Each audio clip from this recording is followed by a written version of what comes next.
our marvelous, marvelous, marvelous Sherry Norfolk, who has graciously consented to host this panel. Oh my goodness gracious, she's been a performing storyteller since 1981.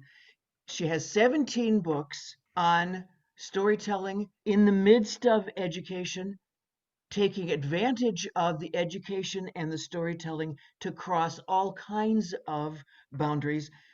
I looked at her website. I can't possibly tell you all the things that Sherry has done. Go to sherrynorfolk.com and you can see all of those marvelous things and watch some videos. Sherry, I'm going to hand it over to you. Thank you very much for doing this. Thank you. And welcome to everyone. I'm very happy to see you all coming to our panel on storytelling in education and libraries. That's where I live. In this panel, we will showcase some of the best and most innovative education, library, storytelling related programs out there. Have you ever heard of the law of 80%? It states that approximately 80% of what you teach is who you are. It means that the expertise, experience, enthusiasm, and passion that you bring to the job of teaching are disproportionately impactful, far more impactful than the syllabus or the technology, thank goodness, or the textbook. The law of 80% explains why storytellers belong in the classroom and the library. It also explains how we chose our presenters for today. We looked for and found storytellers who are leaders in their fields, storytellers who can speak passionately and from deep wells of experience in public and school libraries, elementary schools, middle schools, and high schools. They not only talk the talk, they walk the walk. They are each generative and generous spirits who will inspire and motivate you to use storytelling in education and libraries. Our first panelist is Veronica Winley. She's a storyteller. She was a children's librarian and branch manager for the DeKalb County Public Library in Decatur, Georgia. Now, Veronica tried to retire from the library, but they valued her too much to let her go. She was immediately asked to put her storytelling expertise to work heading up 1,000 books before kindergarten, the library's initiative on emergent literacy. Veronica, you're known for your powerful work in developing pre-literacy skills and strengthening family bonds through storytelling. Please tell us more about your work. Good afternoon, everyone. Good afternoon. Okay, this little one is Riley Brianna Winley. At 9 months, she has a favorite book and is on her way to enhancing her literacy skills. Later on, I will share with you how she's done it, or how we've done it. 30 years ago, when I first started my library adventure, the library's goal was to foster literacy by growing readers. Back then, that primarily meant reading, using print materials. I didn't have a problem with that because I have always loved books, and it was my avocation as well as my occupation. However, like many things, the concept of what constitutes literacy evolved or it broadened. Now it's indeed about books, but it's also about writing, singing, talking, and yes, playing, literacy skills. Now, you would say, how are these possibly literacy skills? Well, we're going to talk about that because essentially in the end, it's about language. It's about language. As a child's first teacher, parents are encouraged to surround their babies and their preschoolers with language. Children speak, they sing, they play, they even scribble on your walls before they can actually read. All right? So something in there is fostering the literacy skills that they have. In the library, we model this behavior for parents during story hour and family programming. We use books, we use puppets, we use musical instruments, and we use storytelling. We infuse the time that we're together with language. The props, the books, the stories all create lasting impressions when they are reinforced with conversations about what's going on. At the beginning of this year and most of last year, I was involved in a program called Prime Time. Prime Time was involving parents of preschoolers. So it was a 2-hour session. And during this session, we would have a story hour, but we would also have crafts and activities that fostered literacy and kind of emphasized the theme that we were using. One challenge for me, however, remember I was in the library, I did children's work for a good while, 25 years plus.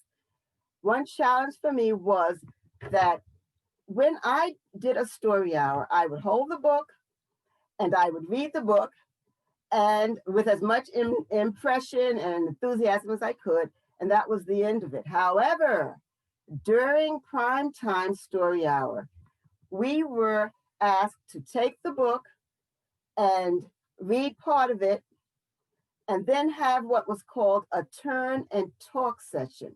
And what that entailed was the child would turn to the parent at a certain point and ask the parent about what was going on in the story.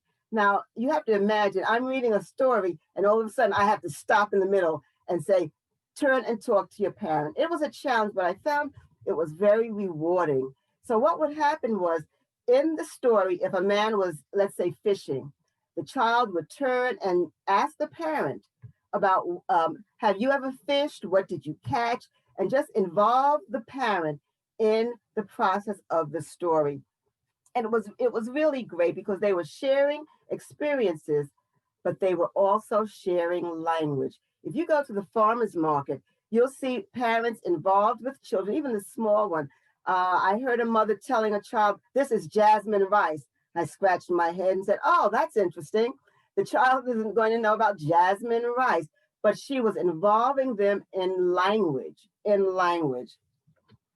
Storytelling excites what I like to call cross-generational imagination.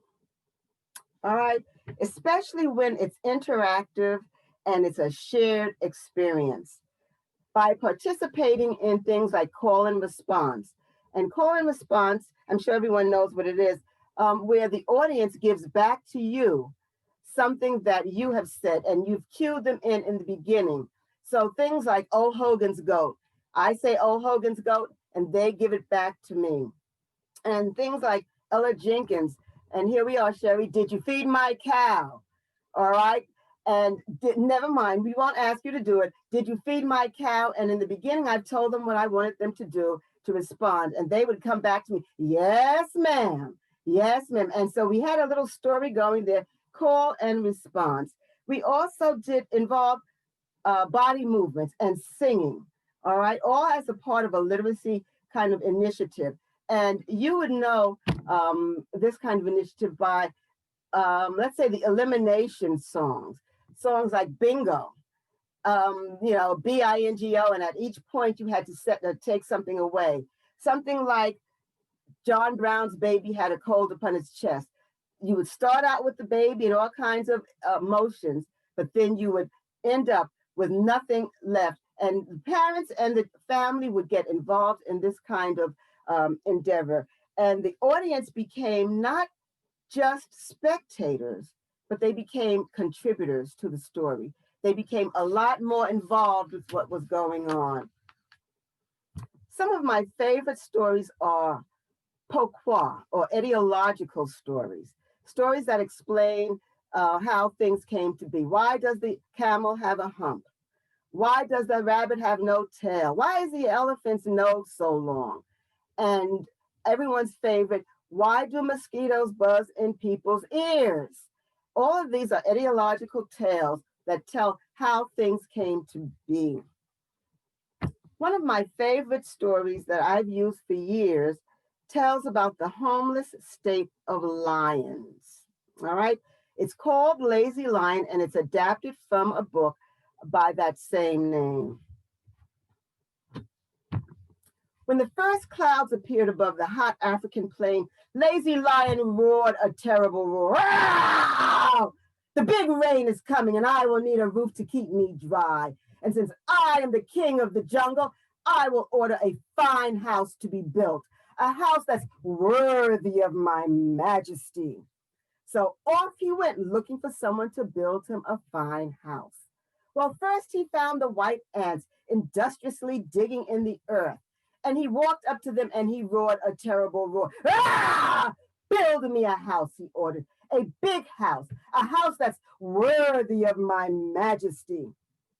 Well, the white ants got busy and they built a palace with towers and turrets, chimneys and spires, a wonderful house fit for a king. But Lazy Lion was too big to fit through the door. "Arr! I won't live in the earth," he said crossly, tossing his mane, and off he stalked. The white ants shook their heads and rolled their eyes as he walked away. Well, Lazy Lion kept walking, and pretty soon he came to the weaver birds, who were busy fluttering around the thorn trees. He walked up to them and he roared a terrible roar. "Row! Build me a house," he ordered, "a big house, a house that's worthy of my majesty." Well, the weaver birds wove a nest of grasses and palm leaves and soft, fluffy seeds, and it hung from the branch of a thorn tree. But Lazy Lion was too heavy to reach the door. "Arr! I won't live up a tree," he said crossly, and he tossed his mane and he stalked away. The weaver birds shook their heads and they rolled their eyes as they watched Lion walk away. Well, next he came to Honey Badger, and he roared a terrible roar. "Arr! Build me a house," he ordered, "a big house, a house that's worthy of my majesty." Well, Honey Badger found a hollow tree stump and ate all the bees and all the honeycomb inside, cleaned it as clean as clean.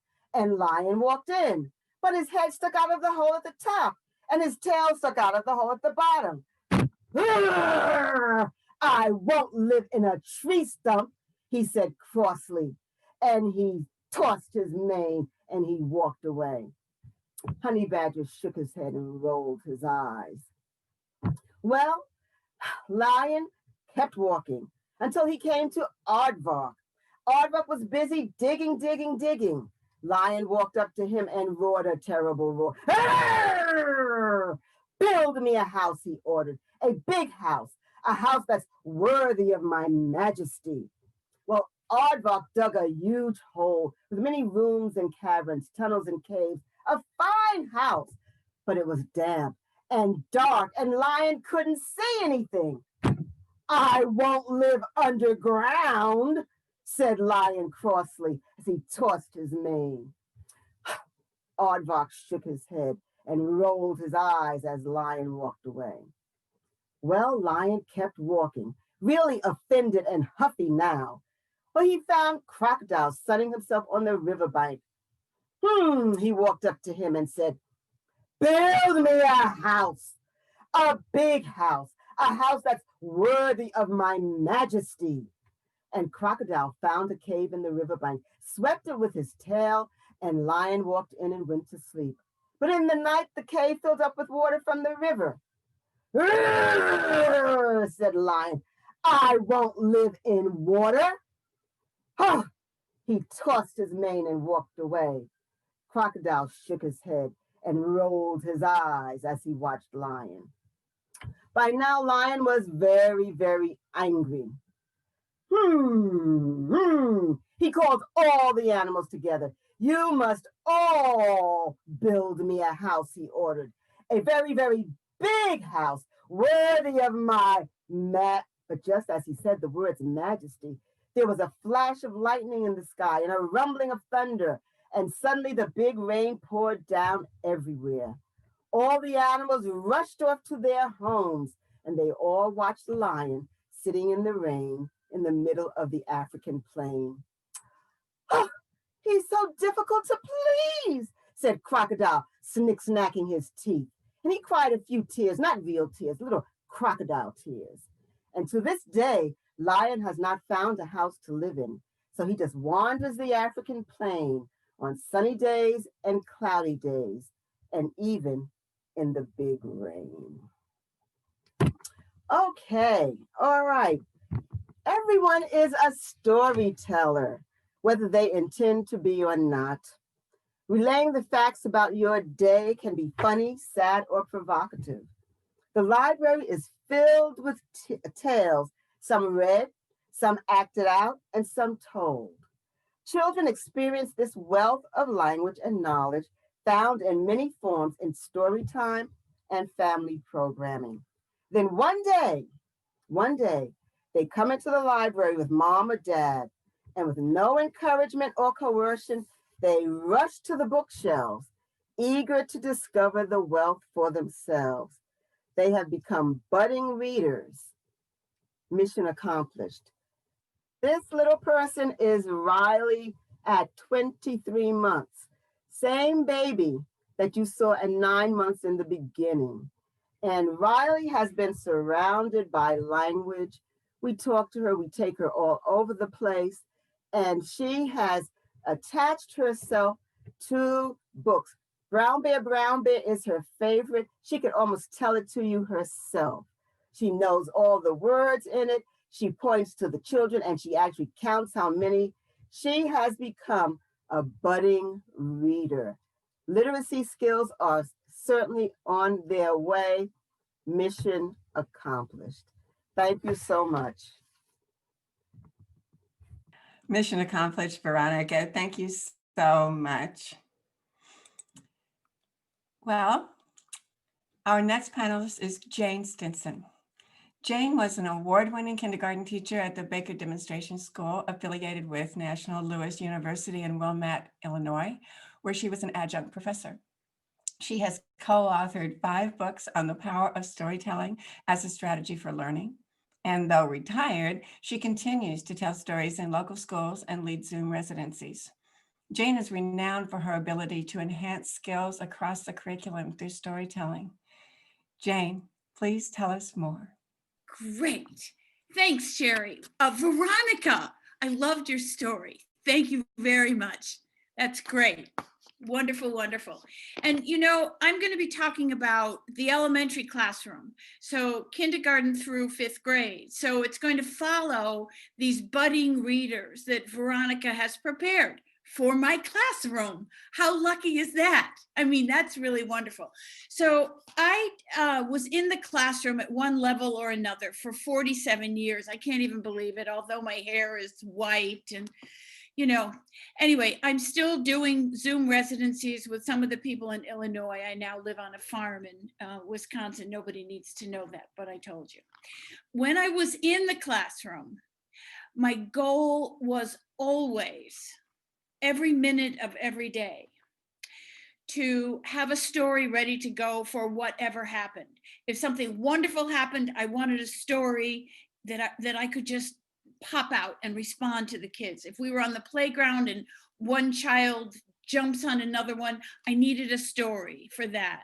So I spent a lot of time looking for those kinds of stories so that I could demonstrate to the children something that I believe for myself, that everybody's life is a story, that everybody's day is a story, that everyone's hour and how you spend that hour, there's always an arc to how one functions.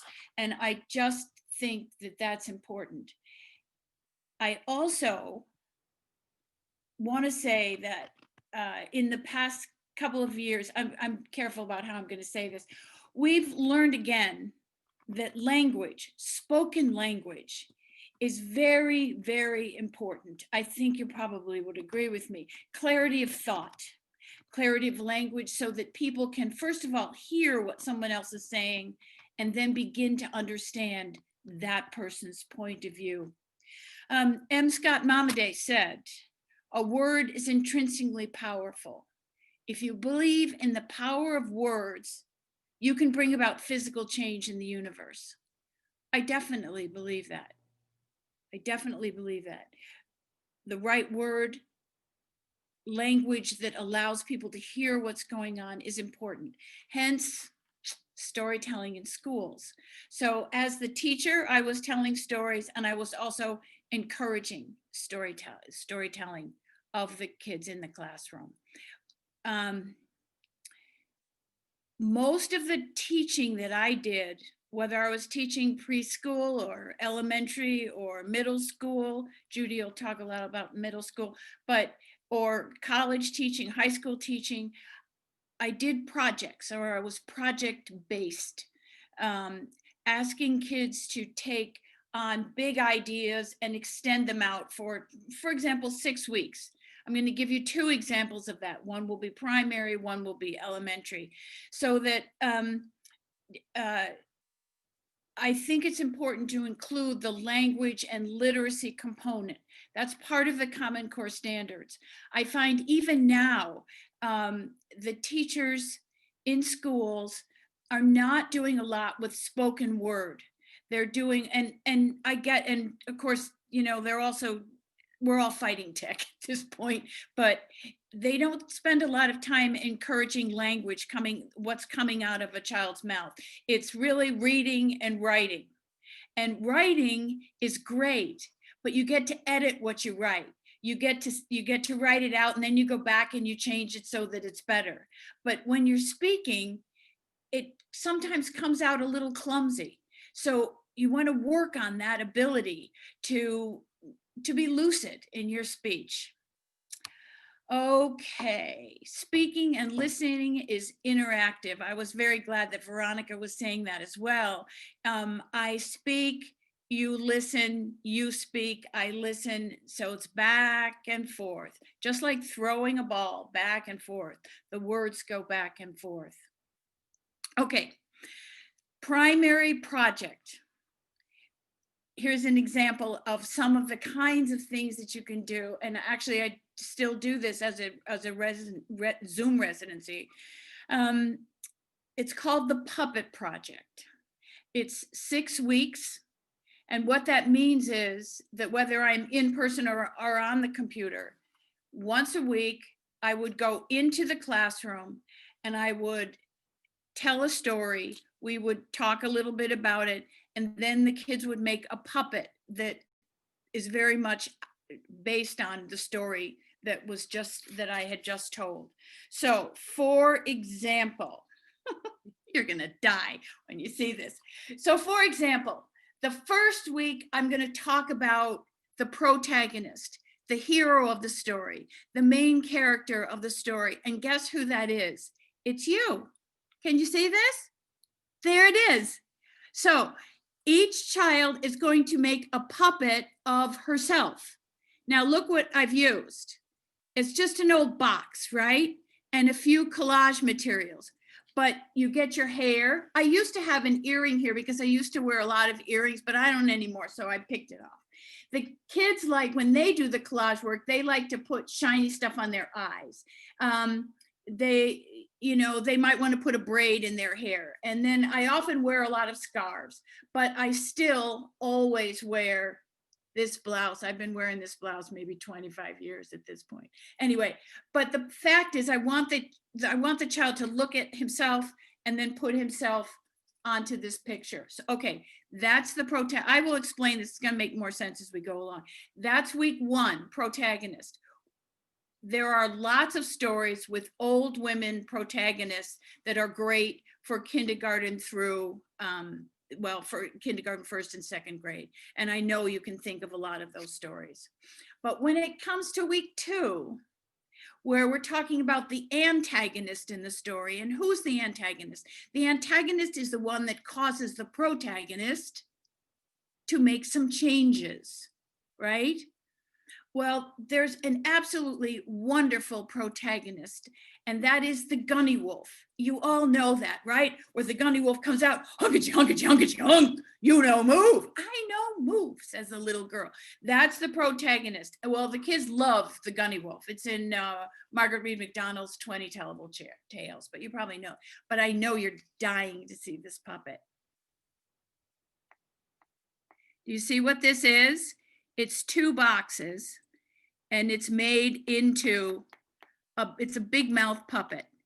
And so you understand, with all this tissue paper collage and getting the eyes just right, putting the inside of the mouth, or you might want to have a child put nostrils and teeth and tongues. The kids have a great time, but you can see that now the student has 2 puppets and examples of these 2 stories, one with a firm protagonist, one with a firm antagonist. And so they're starting to think story. The 3rd week would be a helper puppet. And once again, this is an easier puppet than the other ones. The first 2 puppets were, they would take a long time to make, but this is, of course, easy. I like to make these because I can get the colors that I want. So I give the kids a whole bunch of different colors and they can choose the puppet that they want. But I rather like the hair, and, you know, and then there's a heart here because this is the helper puppet. And with kindergarten children, curiously, sometimes the child wants the helper to help the antagonist, which I think is really funny. But of course, when we get into the actual story structure, there's going to be an encouragement that the helper actually helps the hero. But that's the way it goes some days. Okay,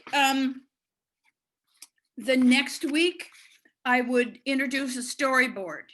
Storyboards are for young children, the K2 child.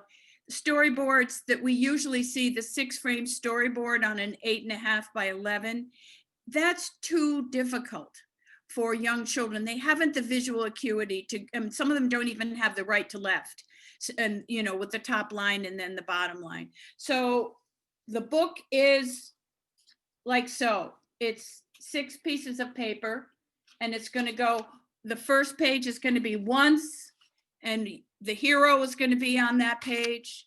The second page is going to be the antagonist shows up. The third page is the helper shows up because the hero realizes that she needs some help. So the helper shows up. The 4th page, what are some of the ways that the helper and the main character tried to solve the problem? And then the 5th square on the storyboard would be solve the problem, actually fix the problem. So that's what happens. Now you see, many kids think that when the problem is fixed, that's the end of the story. But of course it's not. You know that, just like we started with once at the beginning, we need to start with something at the end of the story that's going to make this story absolutely wonderful. It may be why the story is important. It may be the big idea that's in the story, something. Anyway, okay, so the kids take the 3 puppets that they have made, and they take the storyboard idea, they put the 3 puppets in front of them, and they write a story for those 3 characters. And they put it in the structure, the story structure of that folktale storyboard that I just showed you. Does that make sense? Okay, so that works very, very well. So what happens next? You've got a 2nd grade child managing 3 puppets and a storyboard, a storybook, actually. That's difficult. It's hard. You've got 2 hands and you've got 4 things to manage, but they are so driven to present this story for their puppets that they practice a lot with other with their peers, with other kids in the room. They practice a lot so that they can go down to kindergarten or go to preschool and tell the story that they have written. They practice a lot because if in a residency, we finished the residency with a family night, of course, and the parents are all there with their cameras taking videos of their kids managing the story. But there's a lot to like here. There's a lot to like. The organization, having to understand the sequence of the story, but most of all, the language, where they are speaking for 3 different characters in their story, and they are driven to do that. Okay. Let me see if I got everything I wanted to do. I did. Okay. So the next, where's my stuff? The next residency or work in schools that I would do would be for 4th or 5th grade. Notice that I've skipped 3rd grade. As a teacher, you would know whether you should be focusing on story structure or whether you should focus on what I'm going to explain next. It just depends on the class that you have.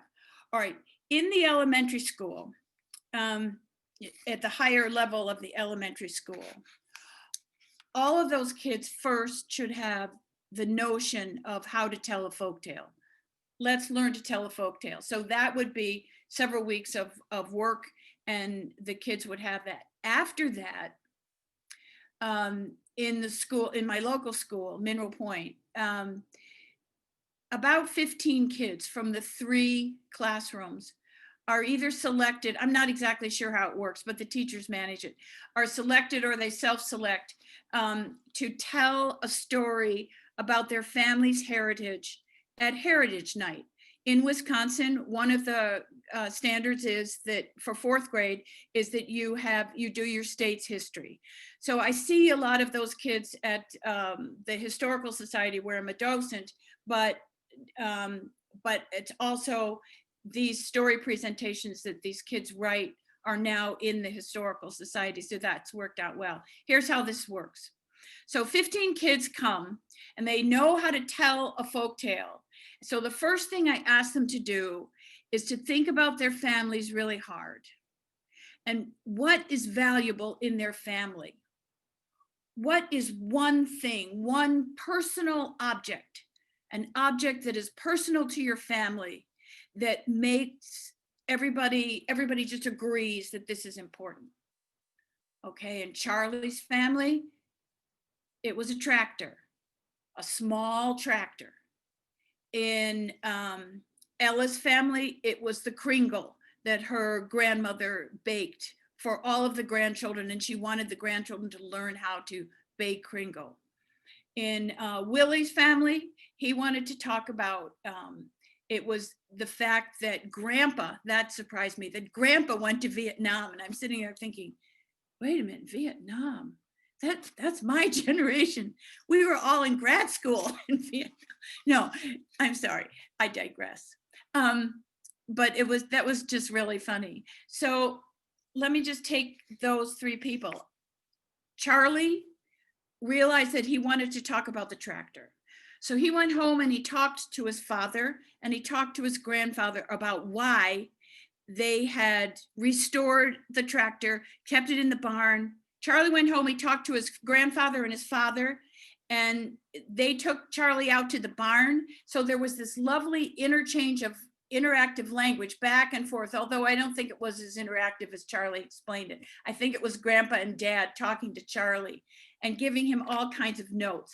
He then came back to the classroom with his notes and he said, I wish I had never asked them. All they did was talk.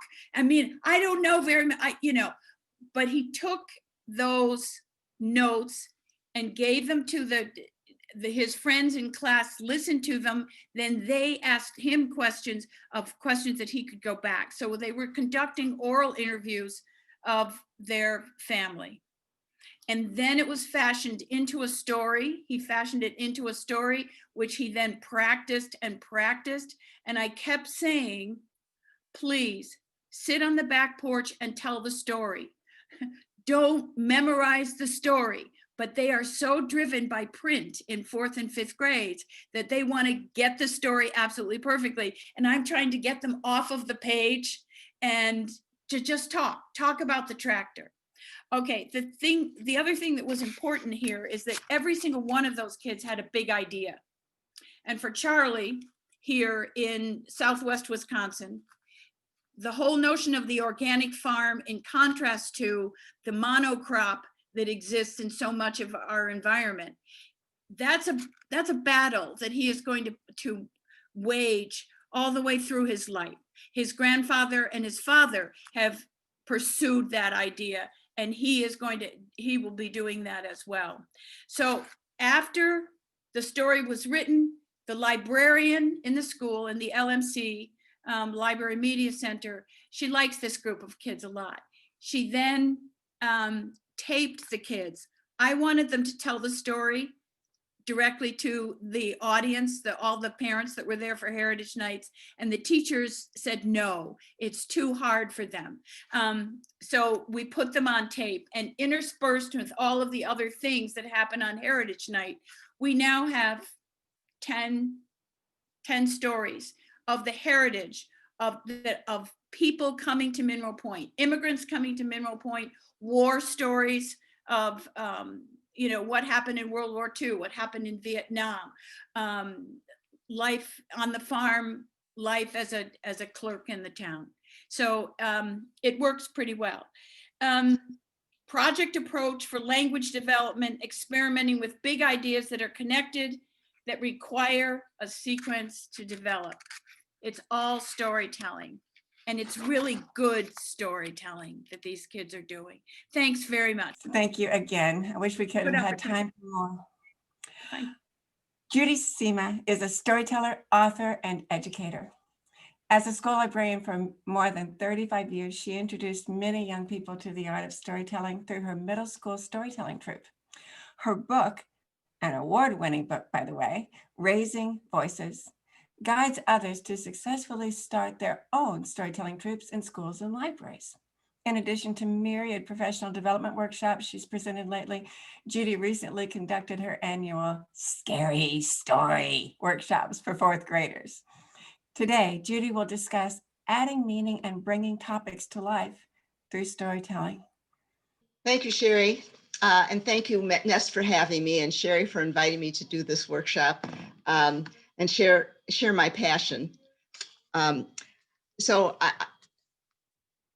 I started storytelling back in the 1980s when I heard my first storytellers. And when I find something that captures my interest and my imagination, I feel like I have to share it with everybody else. And so that was how I started storytelling. I heard my first storytellers. I told stories to my, at that time I was in the elementary school library, and I told Halloween stories to my 3rd, 4th, and 5th graders. And I also told stories to the kindergarten kids, and I was in 3 buildings, I think, at that time. And then we had a budget crisis, and I was assigned to all 4 schools in my district, including the middle school. And I thought middle school kids were really scary because they were all taller than me. But they kept asking me, Mrs. Sima, why don't you tell us stories? We liked your Halloween stories. Please tell us some stories. So I decided just before Christmas, because that was the only time I had in my schedule, that I would tell stories to these scary 6th, 7th, and 8th graders in my library. And I called their classes in, and I started telling them stories. I told the story of Scheherazade, and I told another folktale. I told them a Halloween story because I didn't have a very big repertoire at that time. And magic happened. The kids looked at me with their mouths open. They didn't fight with each other. They didn't poke each other. They were just as engrossed as the kids in the elementary school. And I knew I had something magical, and I had to share it not only with my students, but then to turn my students into storytellers as well. And I developed a group called the Chatterton Tale Spinners. And we met every Wednesday during the school year. I taught the kids storytelling skills, and we went on field trips, and I'll kind of explain that a little bit later on. But they grew to love storytelling. Some of them I still keep in touch with now that I'm retired. They've shared stories with their own children just by being tale spinners.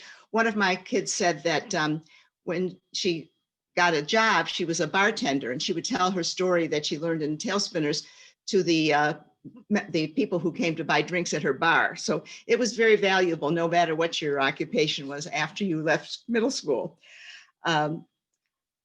So I had, and not only did I start the Chatterton's Tale Spinners, as a librarian in 4 buildings, I couldn't go to all the different schools to tell stories because I had classes.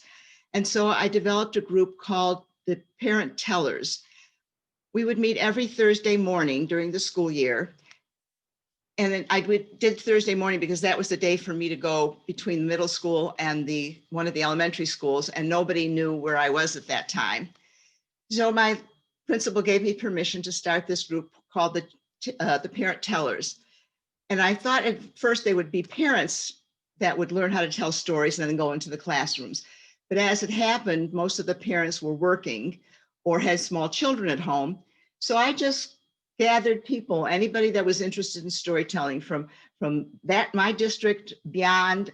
Some would travel an hour to come to my meetings. And we would meet for 2 hours, and I would teach them storytelling skills, and they would practice storytelling and go into the classrooms at the teacher's request. Rather than me saying, okay, I'm going to come just for Halloween, a teacher could then apply and say, I would like a storyteller to come to my classroom on a Monday afternoon from 1:30 to 2:30, and I would send them along. And once a year, we would go into each of the schools as a group and tell stories to all the 3rd graders and all the 4th graders and all the 5th graders, so that the teachers and the children could see all of us, and we could see each other telling stories and see how the audience reacted. So Sherry mentioned my book. I'm going to show that now so I don't forget till later. Raising Voices, Creating Youth Storytelling Groups and Troops, with my co-author, Kevin Cordy. And it has, let me see, I wrote down here, I have, I lost the number, but I have lots of activities. There are 29 reproducibles, and there's all kinds of ways to teach kids how to tell stories and to help each other and coach one another. One of the most important things I felt in having a student storytelling club is that they support one another. And it was wonderful to see these kids. Some of them were A students, some of them were not A students, some of them were jocks, some of them were kids that had really difficulties or special ed. I had one boy whose name was Travis, and when we had to practice telling stories with a microphone, Travis just couldn't get himself to do it. He just couldn't do it. And the kids kept saying, come on, Travis, you can do it, you can do it, you can do it. And finally, Travis found a way to be able to start his storytelling. He would say, how are you all doing today? And then he could start his story. And the kids were so supportive of Travis. Travis loved to talk to teachers, but he was afraid of kids. He was one of those kids that sort of were under the radar. He wasn't off the radar, he was just under the radar. And the kids really supported him. And I think that was one of the most gratifying things of having a middle school storytelling club. Working with middle school kids, they're in transition. My principal used to say, 6th grade is when kids run everywhere and usually hit something when they reached it. 7th grade is when brain meltdown began. And 8th graders are only interested in 2 things, their bodies and themselves.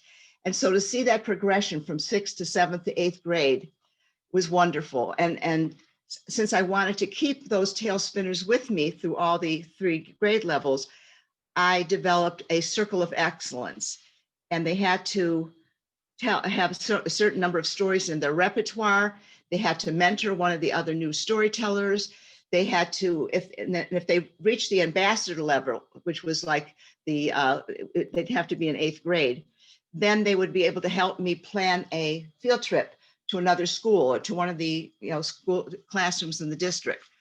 So some of the field trips that we took, our first field trip was always to the Head Start or the Early Childhood Center, because those kids didn't care that my kids were just learning how to tell their stories and they would stumble through it. And the little kids looked up to them with their mouths open and just loved them.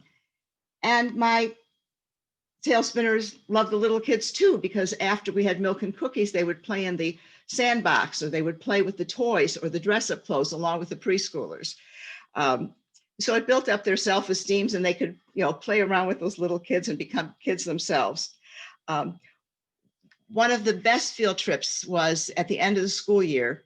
I would invite the Change of Pace Stroke Club, a group of seniors who had strokes, and they would meet weekly at the Parks and Recreation Center. And so I would invite them once a year to come to the library, and my tail spinners would tell them stories. And they loved the stories. And the stroke club loved the kids and loved watching them tell their stories. And some of them, when they were done telling, the kids were done telling their stories, a couple of them would get up and do some rambling stories and telling them something too.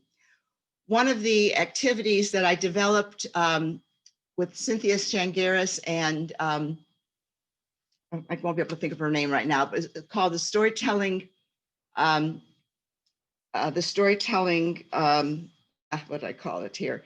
It was scavenger hunt.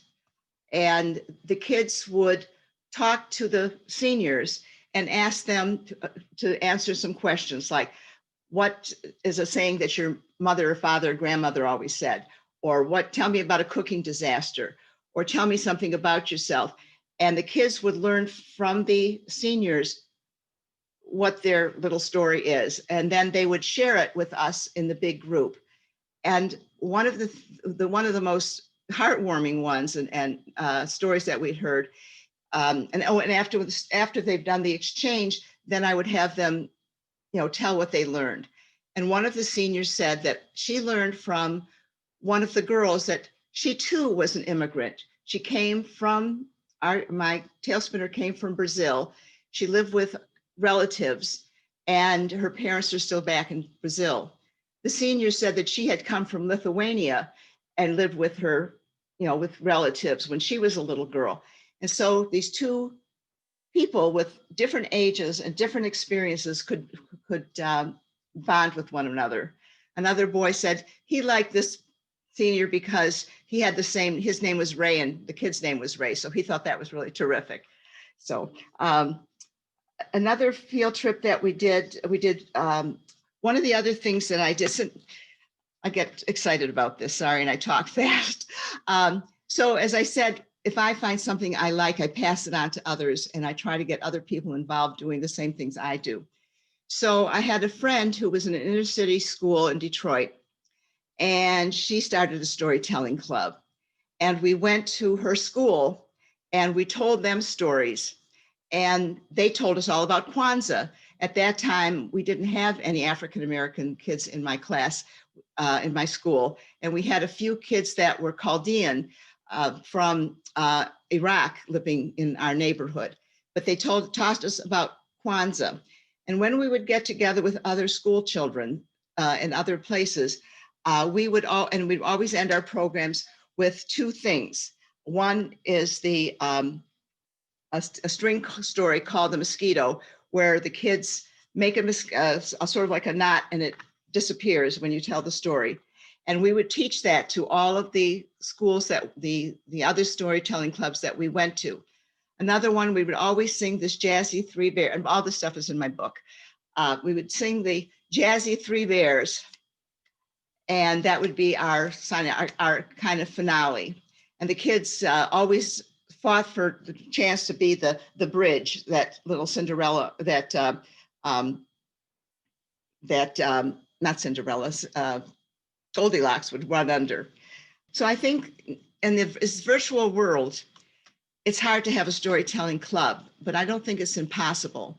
I think you can get a group of interested kids who are tired of working from home and on their schoolwork online, And I have 3 grandchildren who are being virtually online, and they're middle school and high school.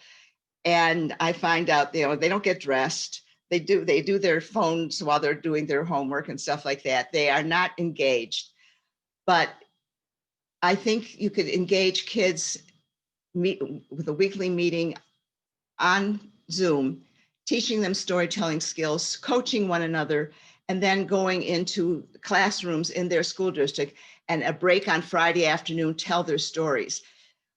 When I started Tale Spinners, I didn't have them tell personal stories because I didn't know how to manage them. I didn't tell any myself, and I didn't know how to help them to, to condense that story and to make it into a storytelling, a good story.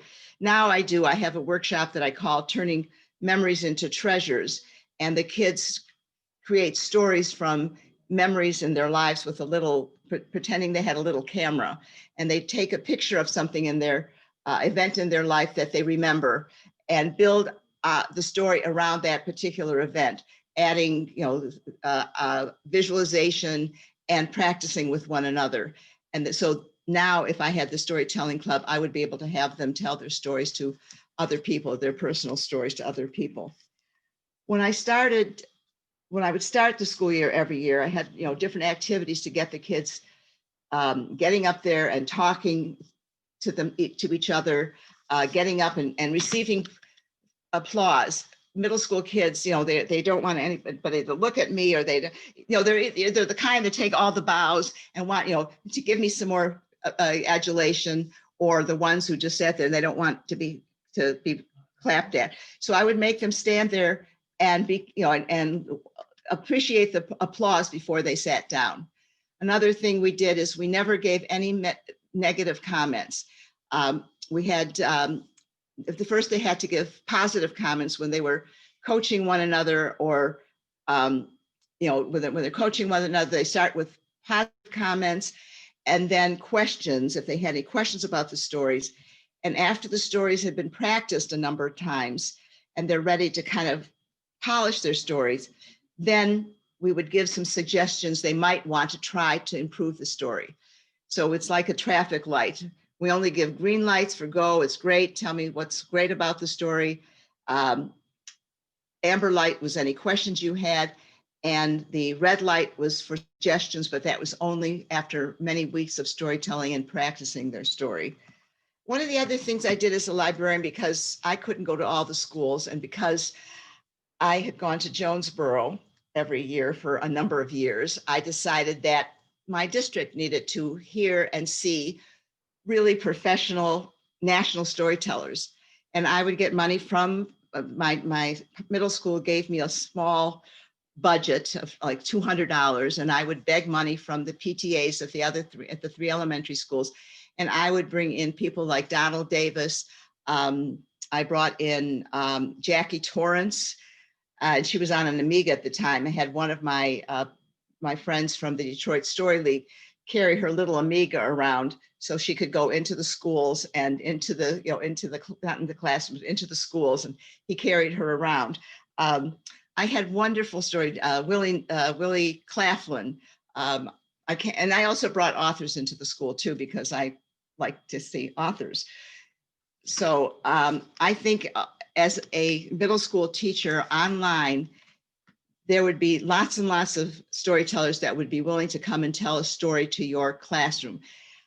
I can volunteer and do that too. Come into your classroom, tell your stories, tell my favorite stories. One of the things that I've learned since I left, left teaching is to tell my mother's story of how she escaped the Holocaust during World War II. And I created the story, and now I go into classrooms and virtual classrooms to tell the story of my mother and answer questions. I have a PowerPoint that shows the pictures of my parents and some of the documents I found to help create the story. So I'm sure there are lots of storytellers. There's a whole list of them here. There's 48 people here. I'm sure at least half of them would be willing to come to your classroom and tell a story or two and give the kids a little break from math and science. I don't know how you teach science on Zoom, but to give a little break for that as well. So with my parent tellers, I had a couple of parent tellers my kids would perform for my parent tellers, but a couple of them said, well, I'd like to help out. And so the last 3 or 4 years of my group, which was I had them for 17 years, the tail spinners. So for the last few years, the 2 parent tellers would come every Wednesday, and they would take a small group of kids out in the hallway or to another room, or spend some time with them in a circle, helping them with their stories. So it's, if you can have a storytelling club and you can get volunteers to help, that's an extra added bonus. And so every kid gets special attention. And I took my tail spinners to different school librarians groups. At the end of the school year, we would have a family storytelling festival, because kids never had a chance, or their parents never had a chance to hear their stories unless they practiced with them.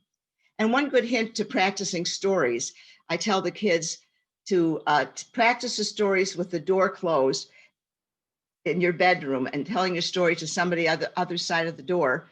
And if they can't hear you, you're not speaking loud enough, but you keep the door closed, and so you raise your voice so they can hear you. My email is judy@judysima.com. Call me, look at my website at judysima.com, and I'll answer any questions you want. Thank you so much. Thank you, Judy. We all would have loved to have heard every word you had to say. I'm so sorry the time is so limited. Linda Marchisio has been teaching in the Connecticut Public Schools for 25 years as a library media specialist and a teacher in gifted education, covering pre-K all the way up to high school. And she's currently teaching online as a virtual classroom teacher. As a storyteller, Linda has performed both traditional stories, personal narrative, and pechakucha, which is digital storytelling, in festivals and parks and museums and schools and senior centers. Her master's degree topic was creating reading motivation using storytelling. Linda, please tell us about the use of storytelling in preparing for college and job interviews. Thank you, Sherry. And Veronica and Jane and Judy and everyone else there doing the good work with storytelling in the schools and in the libraries. So when I worked in gifted education, I taught 3rd and 4th grade students how to tell stories. And when I made the career switch to high school library media specialist, I thought it was unlikely that I would be able to include storytelling in my lessons. But I wanted to find a way. So when I was introduced at the first faculty meeting of the year in my new school, I told them I was a storyteller and I was available to work with their curriculum. And I thought the English department might take me up on this. They didn't.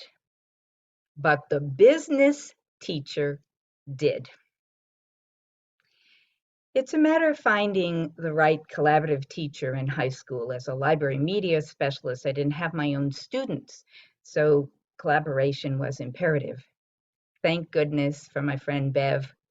She taught the business communication classes and was interested in storytelling. Yes. So that began a 4-year program of teaching 11th and 12th grade high school students to tell stories as part of public speaking in their business class. Half the year it was grammar and typing letters, and the other half was public speaking. I use fables as a telling genre, and I taught them how to use body gesture and eye contact and ways to adapt the stories. I had them doing peer coaching, and we did practice time in the classroom, and they had time when they could share with me, where I'd pop in and hear the parts they wanted me to listen to ahead of time. We usually did 6 classes. One class, classes didn't meet every day because it was block scheduling. So usually it was twice a week. I would see them for the 6 classes. And if we weren't done, we'd add on a couple more days. And I am lucky enough to have some samples of some of the students performing snippets of their story. One day, a peacock was spreading its beautiful feathers. A crane walked by and he decided to mock him. I am robed like a queen in gold and purple and all the colors of the rainbow, while you ain't got a bit of color on your feathers. True, said the crane, and he flew away sadly. The following day, the peacock was nestled in her bed as the bright sun glistened off her rain. So they got to choose what they wanted to emphasize, but everybody had to have a minimum of one gesture. That was the requirement, just one. And for some students, that was difficult. But she embraced it and went forward with many gestures. They just, informally in the classroom, and they got to choose which fable they wanted to do from a set of traditional and also from some of Arnold Laveau's more modern fables. And we'll go to the next video, please. Once upon a time, in the deep, deep Amazon jungle, lived many animals. Some were big, some were small, some were fast, some were slow. The two most interesting animals of all were the monkey and gorilla. You see, they were friends. They were really good friends. So you can hear the laughter of the rest of the class. So it really was about listening also, not just the telling. It's also about presence, right? In high school, we're sending them out to career and college, and it benefits them to have that presence for a job interview or for an application at college. And we'll go to the next video, please. Once upon a time, an ant was marching down a trail. He looked on the side of the road and he saw a cocoon. So he poked it. The cocoon gave no reply, but wiggled its tail. To this, the ant said, "Poor, pitiful creature. While I can walk here and there, climb trees and dig tunnels, you can do nothing but move a joint on your scaly tail." And with that, he ran off into the grass in search of food. He found an apple that had fallen from a tree, and as he munched it, he thought to himself, how terrible it must be to not be able to run around in search of food. This was the year they asked me if they could use props. I hadn't addressed props, and so I said, yes, but, and I had to teach them that it shouldn't be about the prop, that we shouldn't just always be laughing because you have a prop, that the prop helped but didn't detract from the story itself. So he's got ant ears, and you will see in the next video this young woman was planning to go into education, and I had her in another class that I was collaborating with on early childhood education, and I'll talk more about it after we see it. One day, on her way to a party, Madame Rhinoceros realized she had nothing to wear. But the party was in an hour. What was she going to do? So then she decided to go shopping. She's walking up the avenue and stops at the first store. That dress is dreadful. She's far too proud to wear that to the party. So she keeps walking and comes to the second store. That dress is pink. Pink is not my color. She's far too proud to wear that to the party too. So she keeps walking, and she comes to the third store and sees this beautiful dress in the window. It was covered in flowers and polka dots and adorned with laces and ribbon. But I think our dress needs some polka dots and some flowers.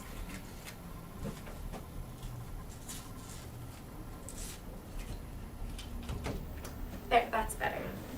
She admired it for a minute and then walked into the store. So she had heard about flannel board in the other course and implemented it here on the dress. I did not give her that idea. That came from her. So they all really individualized their stories.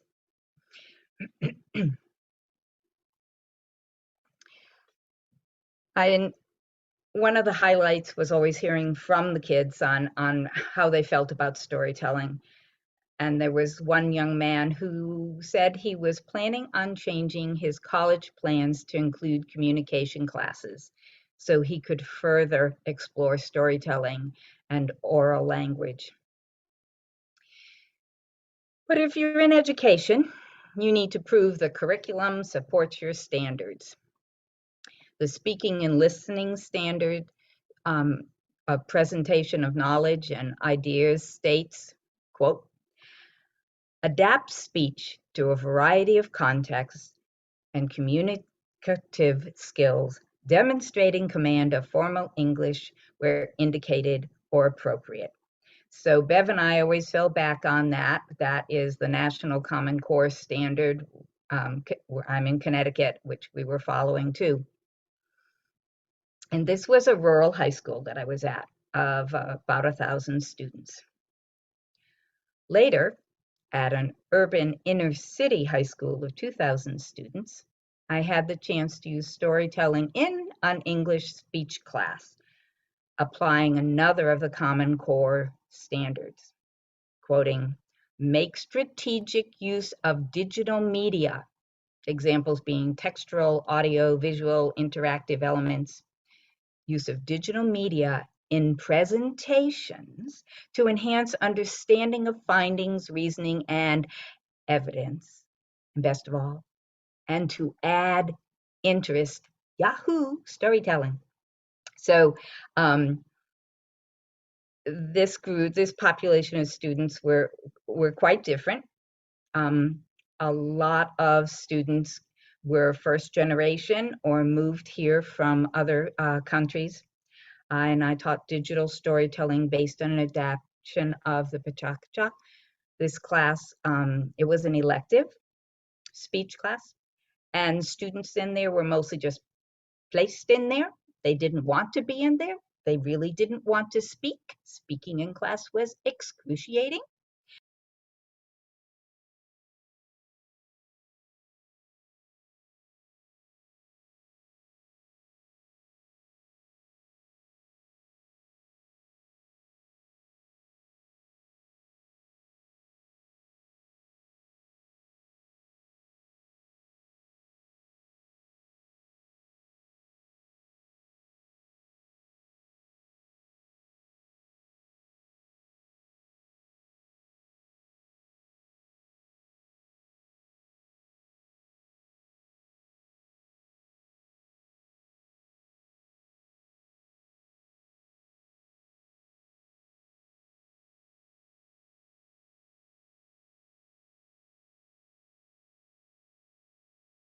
Many of the places, she writes, I lied, the beach is nice, and all but the food.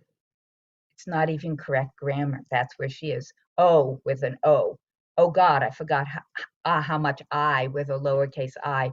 So this is not a high level student for high school, but she tells her story of going back to where she came from with her family, and she tells it as a story and the slides accompanying it.